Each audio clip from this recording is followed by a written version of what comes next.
Hello दोस्तों, उम्मीद करता हूँ कि आप सब लोग खैर वफ़ियत से होंगे। आज का जो हमारा टॉपिक है ये है साल्ट्स के मुतालिक। साल्ट्स की डेफिनेशन, इंट्रोडक्शन और प्रिपरेशन आप पहले देख चुके हैं। आज के वीडियो में टाइप्स ऑफ साल्ट्स को हम डिस्कस करेंगे। टोटल साल्ट्स की 6 टाइप्स हैं, जिनमें normal salt, acidic salt, basic salt आपके पास आ जाता है, डबल साल्ट आ जाता है, मिक्स्ड साल्ट आ जाता है और कॉम्प्लेक्स साल्ट आ जाता है। ये 6 टाइप्स हैं साल्ट्स के। अब इन टाइप्स को वन बाय वन करके एक्सप्लेन और डिस्कस करते हैं। सबसे पहले नॉर्मल साल्ट। नॉर्मल साल्ट की डेफिनेशन यूँ होगी: the salts formed by replacement of ionizable H positive ion of an acid by metal positive ion or NH4 ion। यानी कि नॉर्मल साल्ट उस वक्त बनता है जब H पॉजिटिव आयन रिप्लेस होता है मेटल पॉजिटिव आयन के साथ, ठीक है जी, या NH4 पॉजिटिव आयन के साथ। फॉर एग्जांपल रिएक्शन है HCl का KOH, HCl एसिड है, KOH बेस है, हमारे पास क्या बना है साल्ट KCl, ठीक हो गया। उसके बाद ये देखें HCl, यहाँ पर HCl में H मौजूद है, बेस में KOH में एक मेटल आयन मौजूद है। जब ये टूटेंगे तो K क्या बन जाएगा? K पॉजिटिव आयन बन जाएगा। H क्या होगा? H पॉजिटिव आयन, ठीक है जी। अब K क्या करेगा? H को रिप्लेस कर देगा। कैसे? ये देखिए KCl, यहाँ पर Cl के साथ H मौजूद था, K ने H को रिप्लेस कर दिया, हाइड्रोजन को रिप्लेस कर दिया, हाइड्रोजन आयन को। अब KCl बन गया और ये जो H था ये OH के साथ अटैच होकर H2O बना रहा है, ठीक हो गया। तो इस तरह से एक जो आयोनाइजेबल हाइड्रोजन आयन था ऑफ एन एसिड, HCl एक एसिड है ना, एसिड का आयोनाइजेबल हाइड्रोजन आयन जो था वो रिप्लेस हो गया है मेटल पॉजिटिव आयन के साथ। तो ये एक एग्जांपल हुई नॉर्मल साल्ट। एक और example HNO3 nitric acid, nitric acid के साथ हमने रेड किया NH4OH।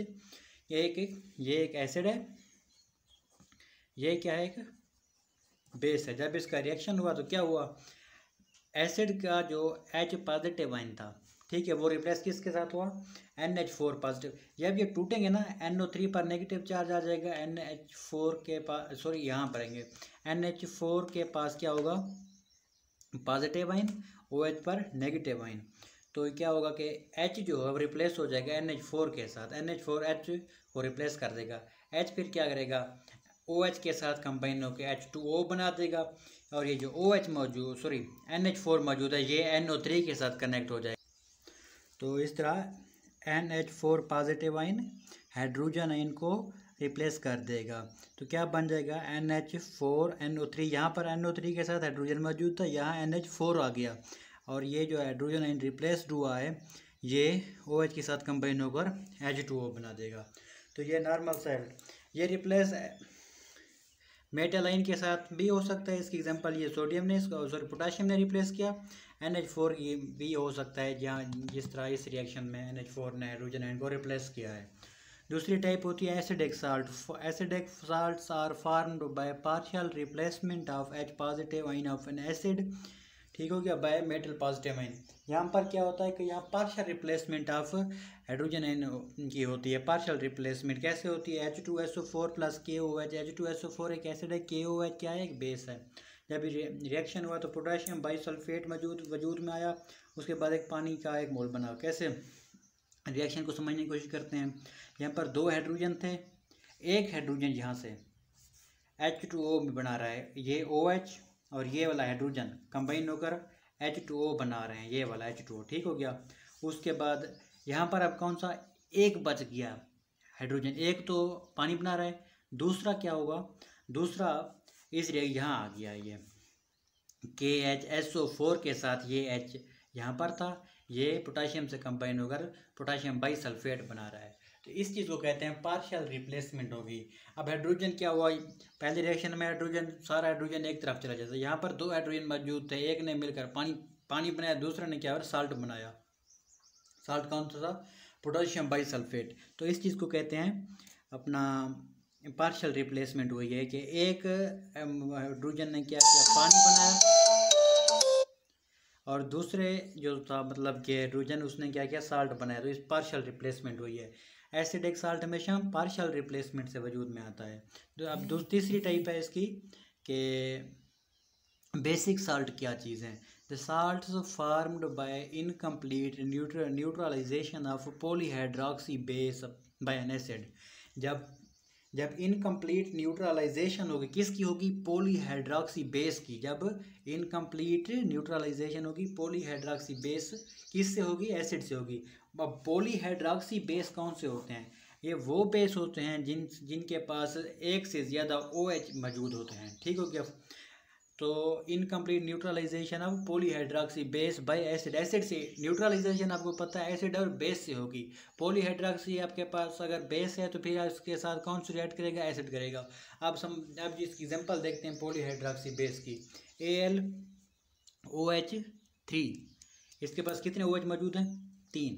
ठीक है, ठीक हो गया। AlOH3 + HCl, इसकी ये बेस है, इसकी न्यूट्रलाइजेशन हो रही किस हो रही है, एसिड के साथ। रिएक्शन देखें, Al यहाँ से एक OH इस हाइड्रोजन के साथ कंबाइन करके क्या बनेगा, H2O। ठीक है, बाकी का क्लोरीन के साथ हम लिख देंगे AlOH2। OH2 क्यों लिखा, एक OH H के साथ कंबाइन होकर पानी बना रहा है, इसलिए हम यहाँ पर लेंगे OH2। तो ये एक पॉली हाइड्रोक्सी बेस है जिसके पास एक से ज़्यादा OH मौजूद हों। तो ये था हमारे पास बेसिक साल्ट की एग्जांपल। उसके बाद इसकी चौथी टाइप है double salt. The salts formed by 2 normal salts. जब 2 नॉर्मल साल्ट मिलेंगे तब जाकर हमारे पास डबल साल्ट बनेगा। शो कर रहा है अपने नाम से कि डबल साल्ट, यानी कि 2 salt. Double salt is formed by 2 normal salts when they are crystallized from a mixture of equimolar saturated solution। आपने लेने क्या, 2 नॉर्मल साल्ट, ठीक हो गया, उनका आपने इक्वीमोलर सोल्यूशन बना लेना है, सैचुरेटेड सोल्यूशन, यानी कि उनकी स्ट्रेंथ, उनकी क्वांटिटी, उनका गाढ़ापन सेम हो। ठीक हो गया, इक्वीमोलर। अब क्या करेंगे हम, जब वो हमारे पास 2 नॉर्मल साल्ट का एक सोल्यूशन तैयार हो जाएगा, सैचुरेटेड सोल्यूशन, फिर हमने उसको क्रिस्टलाइज्ड कर लेना है। ठीक है, उस क्रिस्टलाइजेशन के नतीजे में हमारे पास डबल साल्ट वजूद में आता है। Formed by 2 normal salt. आप क्या करते हैं, उन 2 नॉर्मल साल्ट को अपना एक सोल्यूशन उनका बना लेते हैं। 2 साल्ट होते हैं ना आपके पास, उनकी सेम मिकदार, सेम स्ट्रेंथ को आपने किसी बर्तन में या बेकर में आप कुछ भी ले सकते हो, उसमें डाल देना है, उनकी स्ट्रेंथ क्वांटिटी सेम हो, फिर आपने उसको क्रिस्टलाइज कर लेना है। क्रिस्टलाइजेशन के नतीजे में जो चीज़ आपके पास वजूद में आएगी वो आपके पास डबल साल्ट होंगे। इनकी एग्जांपल कौन सी है, Mohr salt FeSO4NH4O2SO4.6H2O। 6H2O water of crystallization है, जिसको हम पहले पढ़ चुके हैं कि जब मोस्ट ऑफ साल्ट्स के पास वाटर ऑफ क्रिस्टलाइजेशन मौजूद होता है। जब किसी चीज़ को क्रिस्टलाइज करते हैं तो उसके क्रिस्टल्स में कुछ पानी, कुछ में थोड़ी मिकदार में रह जाता है पानी, तो जो मिकदार उस पानी की मौजूद होती है हम उसको कहते हैं वाटर ऑफ क्रिस्टलाइजेशन। ये वाटर ऑफ क्रिस्टलाइजेशन उस क्रिस्टल की शेप में एक अहम किरदार अदा करता है, शेप को डिफाइन करता है। उसके बाद 5वें नंबर पर हमारी इसकी जो टाइप आ रही है वो है mixed salt. Mixed salt contain more than 1 basic और एसिडिक रेडिकल। मिक्स्ड साल्ट के पास आपके पास एक से ज़्यादा बेसिक और एसिडिक रेडिकल होते हैं। फॉर एग्जांपल कैल्शियम ऑक्सीक्लोराइड, यानी कि ब्लीचिंग पाउडर की एग्जांपल मैं यहाँ पर ली है। ठीक हो गया, यहाँ पर कैल्शियम क्या है, कैल्शियम एक बेसिक रेडिकल है। मिक्स्ड साल्ट का अपने नाम से शो कर रहा है कि इसमें बहुत सारे रेडिकल्स मिक्स्ड होते हैं। कुछ रेडिकल्स एसिडिक रेडिकल्स होते हैं, कुछ रेडिकल बेसिक रेडिकल्स होते हैं।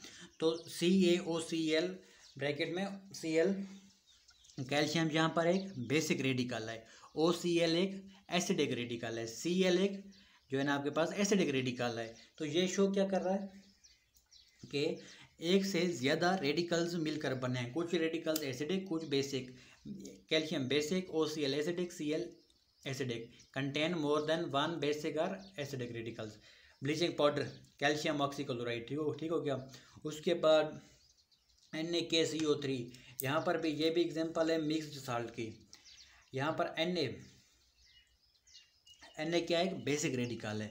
उसके बाद K मौजूद है, यानी कि पोटाशियम, सोडियम भी बेसिक रेडिकल, पोटाशियम भी बेसिक रेडिकल। उसके बाद CO3 आपके पास मौजूद है, CO3 ये एक, दूसरा ये तीसरा, ये क्या था, बेसिक रेडिकल, ये भी बेसिक रेडिकल, ये था एसिडिक रेडिकल आपके पास, ठीक है, ये बेसिक, ये बेसिक।